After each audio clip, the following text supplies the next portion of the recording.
Assalamualaikum warahmatullahi wabarakatuh. Auzubillah, bismillah, alhamdulillah, wassalatu wassalamu ala rasulillah sayyidina Muhammad ibn Abdullah Muhammadu. Di sini saya akan menerangkan materi tentang berlakunya hukum pidana, laus delicti. Yang pertama, pengertian locus delicti. Locus delicti adalah tempat terjadinya suatu tindak pidana atau lokasi tempat terjadinya perkara. Locus delicti penting diketahui untuk yang pertama, menentukan apakah hukuman pidana Indonesia berlaku atau tidak terhadap suatu perbuatan yang terjadi. Hal ini berhubungan dengan pasal 2 hingga 8 Kitab Undang-Undang Hukum Pidana. 2. Menentukan pengadilan mana yang berhak mengadili suatu perkara pidana. Dalam hal ini kita berbicara mengenai kompetensi relatif suatu pengadilan berdasarkan ketentuan yang dimuat dalam pasal 84 ayat 2 Kitab Undang-Undang Hukum Acara Pidana atau KUHP. Moljalno menjelaskan bahwa para ahli dalam menentukan manakah yang menjadi tempat terjadinya pidana berbeda pendapat sehingga menimbulkan dua aliran, yaitu satu, aliran yang menentukan di satu tempat, yakni tempat di mana terdakwa berbuat. Dua, aliran yang menentukan di beberapa tempat, yakni mungkin tempat kelakuan dan tempat.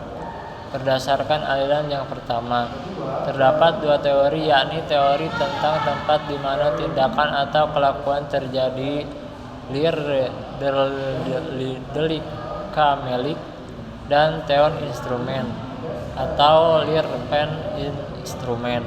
Sedangkan aliran kedua dapat memilih menggunakan teori tentang tempat di mana tindakan atau kelakuan terjadi atau menggunakan teon akibat.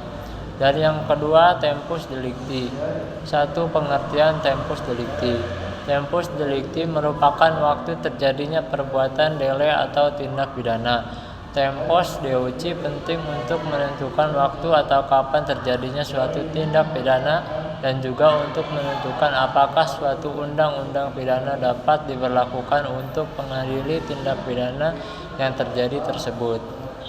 Suatu undang-undang yang pemberlakuannya setelah terjadi suatu delik atau tindak pidana tidak dapat digunakan sebagai dasar untuk memeriksa dan memutuskan suatu tindak pidana.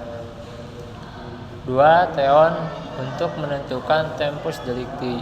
Terdapat beberapa teori yang digunakan untuk menentukan tempus suatu tindak pidana, yaitu terdapat 4 teori, yakni sebagai berikut. Pertama, teori perbuatan fisik. Teori ini berdasarkan pada perbuatan secara fisik, itulah sebabnya teori ini menegaskan bahwa waktu terjadinya tindak pidana yaitu saat delik atau kejahatan atau perbuatan pidana itu dilakukan oleh tersangka.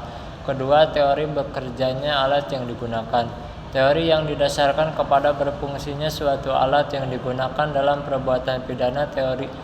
Teori ini menegaskan bahwa yang dianggap sebagai waktu terjadinya tindak adalah waktu di mana alat yang digunakan dalam bentuk tindakan pidana bereaksi untuk melakukan pertanggungjawaban suatu pidana.